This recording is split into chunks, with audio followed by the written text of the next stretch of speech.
Kilig ng nakakarami nang makita nilang mag-showdown ang dalawang mag-love team o bagong mag-love team na si Kalingap Joy at itong si Dan. Alam niyo ba guys na itong dalawa ay sobrang nakakakilig yung kanilang kilos at galaw din, no? So kaya naman po hindi malayo na hiningan ng permisyo ng mga netizens na bigyan ng chance magkaroon ng love team o masubukan man lang tong dalawang ito. Nakakatawa lang kasi itong si Dan at Joy ay talagang makikita mo yung spark nilang dalawa na ma-enjoy mo talaga ang kanilang moment, at kung papanoorin mo ito ay talagang matutuwa ka, kagaya na lang dito sa kanilang first combination o tong showdown na ito ay talagang makita mo yung pagiging isang kilig moment ng magdalawang tong mag love team. Kaya naman po mas marami pong umaasa na mas bigyan pa nila ang mas nakakakilig na moment itong dalawang ito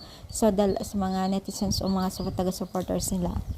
Bagamat po mas marami pa rin po ang nagsasabi na mga agaw itong si Joy dahil nga po sa postpone o pagiging love team ng dating love team ni Kalingap Dan ay siya daw ang dahilan. Pero syempre guys, unang-una itong si Joy sumusunod lang naman po ng patakaran at permission ng Team Kalingap. Baga lang siya, ride lang po sa mga patakaran po ng Team Kalingap, diba? Syempre respect pa rin po, kaya wag natin sisihin itong si Joy at talagang siya po ay sumusunod lamang, no? So iwas-iwasan natin yung hindi magandang salita sa ibang tao dahil hindi tayo nakakatulong sa kanila. So, ano yung masasabi ninyo? I-comment lang dito sa baba at palike po ang ating video. Nawa po, wag tayo magsawang suporta sa Team Kalingap. Thank you and God bless po guys.